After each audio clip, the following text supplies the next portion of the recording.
Hi, this is author-philosopher Ronald E. Springer of ethicsunderground.com here to continue the reading of Moral Armor.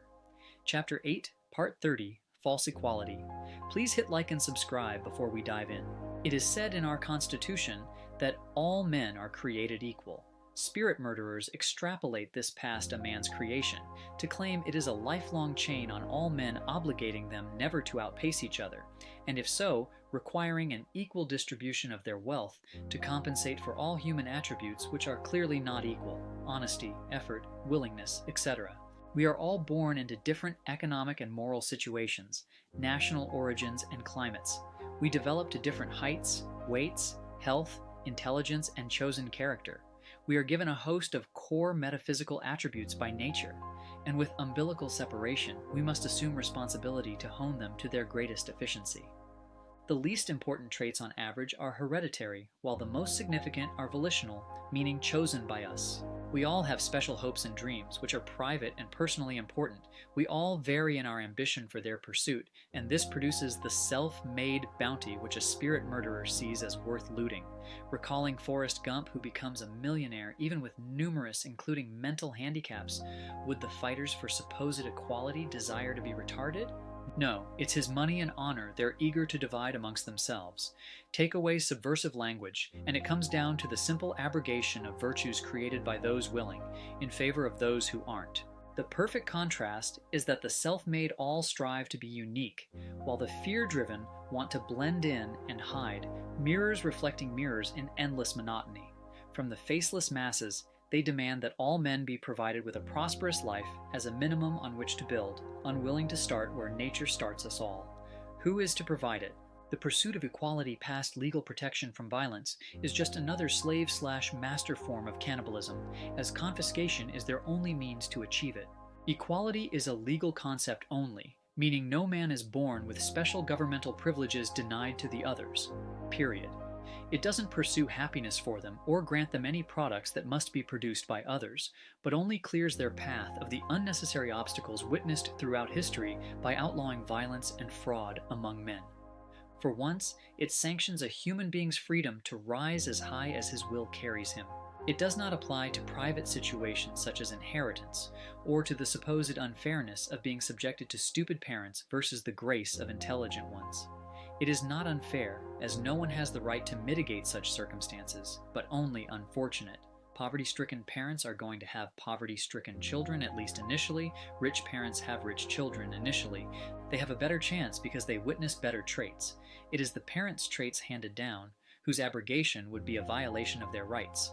Spirit murderers would say something like, if the poor decide to have children, the rich parents should subsidize them so that the poor children can have as equal a chance as their own.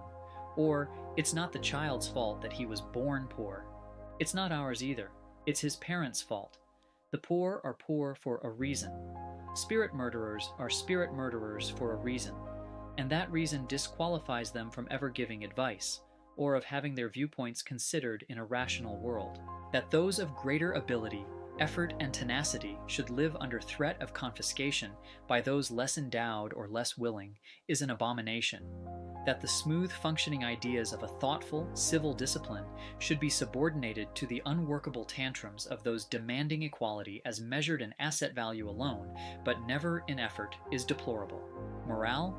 Like hell it is. False spiritual equality.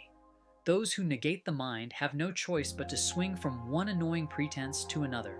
The quest for spiritual equality amounts to a grant of unearned snubbing, damnation, hatred, contempt, divinity, sanction, love, and forgiveness. They swap from overly nice to overly not, avoiding what would allow no predispositional bias. Objectivity. Objectivity requires thought, and thought is what they wish to avoid. Their unquestioned inner trauma or pleasure determines how they'll view the world each moment, instead of judging men and situations as they are encountered. Its proponents often swing from the unreal euphoria of a wonderful world full of wonderful people to the raving lunacy of a terrifying world full of evil, bloody killers. It reminds me of an incident that happened on a jetliner some years back. A religious zealot was walking up and down the aisles, tapping people on the head to give them his blessing, spreading his love until a stewardess asked him to sit down and stop bothering people. He blew up and attacked her, was restrained by passengers, and arrested upon landing. The intellectually destabilizing factor from positive to negative is the same: the desire for a fixed societal interplay for fear of exercising real-time rational judgment. I've been through the gauntlet of the undifferentiated as virtue, the attempt to hold all things and all people on par as an equal and unqualified value too many times. To hold a pre-established view of the world is exhausting and unnecessary, always leaving one unprepared for encounters with whatever does not conform. The game gets old fast. To view people in the best possible light, burdening them with a level of virtue they cannot uphold, is just as destructive as subjecting them to unjust accusations. I know where it leads because I've done it myself, straight to immature non-existence, an epistemological dead end. We are what we are, and objectivity is the only mature gauge of human worth in any context, physically or spiritually. The best should be reverently studied, with effort put forth to acquire their traits, never to blank them out of our minds, never to shackle them and seize their rewards. Kill the golden goose, no more eggs. Speaking on behalf of the able to the unwilling, it is not our fault that you are stupid. It is not our fault that you are afraid. That is your burden. Drop your weapons and fall in behind our children, observing us to learn and grow, because we will not carry your deficit any longer. That's all for now. Next up is materialism and profit. I split these videos up by subject so you'd have a better chance of finding moral armor, and then perhaps go through the whole thing for free. Why? To help create a leader in every life. Sound civilization stair-steps up from sound coherence to sound individual to productive groups of mature individuals.